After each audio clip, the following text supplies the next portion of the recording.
Hi to all of you. So, my Sarah, Haras, and I have a short story to tell you guys regarding one of the element of contract, which is free consent, specifically in fraud. Disclaimer, this has no related with the living and the dead. It's showtime. Yes? Assalamualaikum. Waalaikumsalam. Yes? I ran using the stairs to this office. Oh, So alright. Sit down, please. Sarah, can you take one more coffee, please? No, we have our precious client here. Okay, so you are Mr. Haras, the CEO of Menga Holdings, Sdn Bhd. So are you to Menga? Yeah, I am. Well, I made an appointment yesterday because my secretary told me that this law firm is the best law firm in the city. Yes, that's so true.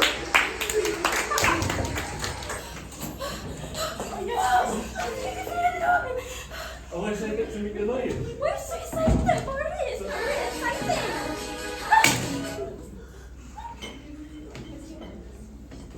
Sorry, Ami.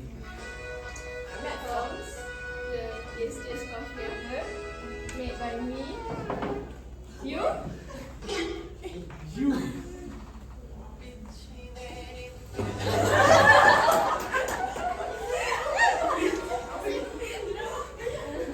What are you doing here? What about you? A lawyer. He's your wife? Yes, I'm his wife. I am Miss Hara's wife. So this is the one in your drawer, your ex-girlfriend. I think it's over between us, super. No, my God. You've been married for 5 years. Please don't break our ties like this. I will forgive, but I never forget. Alright, I think we had enough, so please sit down first. Alright, I think we should introduce ourselves. So my name is Miss Eva and this is Miss Sarah. We are the lawyer to assist you today. How about you? It's nice to meet you. I'm Madam Ain, and as you already know, this is my husband who's accompanying me today. So I'm the daughter of Dato, but I got scammed. Okay.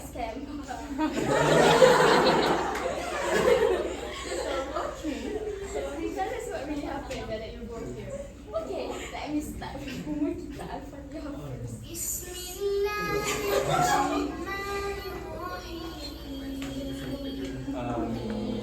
Alright. Okay, it's like this. Yes. I got katana sword, and the next 2 days, I got lato-lato instead. I think I got scammed. What is the katana sword? According to Merriam-Webster, the katana sword is a single-edged sword that is longer, that's used by the Japanese samurai. You know? Oh, okay. You know what? You are like a frog under the wire. You know what I mean, right? Okay. Wait, you bought a katana sword for 300,000 ringgit? I thought you want to buy a Gucci handbag. To be honest, the money you give me is not even enough. So I bought lato-lato. So I got katana sword instead, but it's still not enough. So I had to steady for more. So stop like a victim, you cheapskate husband. Alright, please stop arguing and we have to be professional here, guys, okay? Sorry. Whatever, I'm not at fault. Okay, can you continue your story, please? Okay, like this, last 2 weeks, there was one seller messaged me through WhatsApp to sell a Gucci katana sword. So I automatically agree lah. And then I receive it. It's really, really fast. But the thing is, I got lato-lato. Please, I got lato-lato. Feeling so frustrated. I called the seller through the WhatsApp. And surprisingly, he answered me. But so I asked him, why got lato-lato instead of katana sword? But then he started to laugh like a maniac. So you got lato-lato? Oh, I don't care. You fell for that lie. Now I got your 300,000 ringgit and you enjoy your lato-lato. So that's what he had to tell me. So I felt so sad and I cried for it. Yeah, the sale is not professional. It's not ethical. So I cried about it, and that's why we come here. Wait, sorry, Madam, what are you even gonna use it for? Don't worry. I just like to collect things like this and put them on display in our house. Oh. Yeah, she scares me sometimes. Shut up! It's not really. It's okay, right, to purchase a sword? Well, it's not illegal, but you cannot carry it in the public for no apparent reason. Got it. I keep it in my house. Good girl. Okay, so after some thought, it sounds like a case of fraud, right, Miss Emma? Yeah, I think so. It's because the agreement was made without the free consent. Fraud? Free consent? What does that mean, Miss Lawyers? Okay. According to Section 10 of the Contract Act 1950, the agreements are considered to be contracts if they are made with the free consent of both parties. However, it is only considered as free consent if the agreement was not caused by, in your case, fraud, according to Section 14 of the Act. What about fraud? Is that another word for scam? Yes, you could say that. So, in simple words, according to Section 17 of the Contracts Act, fraud happens when a party to a contract has the intention to deceive the other party or to induce him to enter into a contract. It means that he's lying to you on purpose to persuade you to enter into a contract that you might not want to. Oh, I see. Tell us more about it. Well, in your case, the seller, also known as the offerer, clearly lied to you, Madam Ain, which is the offering about selling a katana sword. But he sold lato-lato instead, right? This is known as a false statement or a lie, and because of that lie, he got you entering into a contract. It's easy to say that you bought a lie. Ouch! Ouch! Also, judging by the call that you told us about earlier, it's clear that the seller clearly had the intention to deceive you about it. He literally confessed during the call that he lied to you on purpose just to get money from you. Yeah, that makes sense. Also, we can prove that the seller committed an act of fraud because he told a fact that is not true and he believes that it is not true. This is when he said he is selling a katana sword, but he is selling a lato-lato instead. And he doing it on purpose, right? So, he committed an act of fraud when he got you into a contract over a false representation. Just to make it clear, the seller committed fraud by telling me a lie and induced me to get into a contract and that he knows he's lying? Is that right? Yeah, exactly. There was a false statement, an intention to deceive, and you who got induced into entering the contract. These three are the elements of fraud. From what I understand, that the agreement between my wife and the seller is fraudulent. That means is not free consent. So there is no agreement between them. Well, there is an issue. It's whether there was a contract or not between you and the seller, since there is fraud in it. Oh, so it's my husband, right? Oh, Actually, there is a contract. However, the contract is voidable.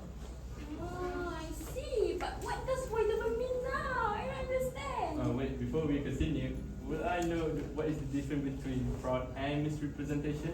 Because I asked my friend who currently study in degree in UM, said that in this case is a misrepresentation case. Really? How is that so? Well, I asked him about this, about my wife ordered something different. They got something different from online. Thirdly, that the seller gave her the wrong item, which leads to misleading statement. First, like even though the seller is selling katana sword in the contract, but she is selling a lato-lato instead, thus giving a false fact, thus means to lead to misrepresentation case. So I do not see what is the difference between fraud and misrepresentation. Alright, so let me tell you. For example, the contract says the seller is selling a katana sword, but he is selling a lato-lato instead. This can be both in fraud and misrepresentation. What differs between the two is based on two things. First is whether the seller believes in the truth or not. Second is whether the seller have intention to deceive or not. Can you give me an example? I cannot understand. I have the goldfish brain. Okay. I will give you an example for the two. So in fraud, the seller does not believe in the truth. He makes a false statement and he knows that it is false. In this case, he says he's selling a katana, but he's actually selling lato-lato instead, right? Yeah, and he knows about it. He doesn't actually believe that he is selling a katana. This means that the seller had the intention to deceive the other party. So, whereas for misrepresentation, the seller makes a false statement, but he doesn't know that it is false. He says he's selling a katana and he believes in the truth, with the truth being that he is selling a katana to the other person.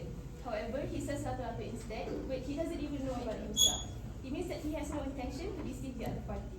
So from what I understand that fraud is done by purposely, whereby misrepresentation done unpurposely, right? Yes. Oh, is that so? Has this ever happened before? I think your story is the same as that one case. Is it Kangchui or something?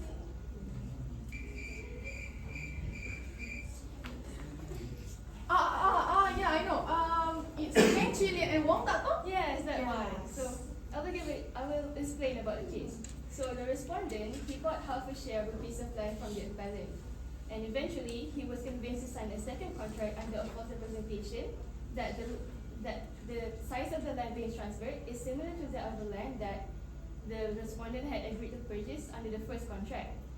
And then the court held that the respondent was induced by fraudulent misrepresentation into entering the second agreement. As a result, the respondent had the right to reject the agreement and alleged that it was induced by fraudulent misrepresentation. So, to relate with your case, Madam Ain, you bought a katana sword from WhatsApp, Yeah. which means you formed a contract between you and the seller. However, you got lato-lato instead, right? So, you have the right to sue the seller as the product that you got was not the same one as you agreed. In short, the contract was caused by fraudulent misrepresentation. So therefore, is the contract void?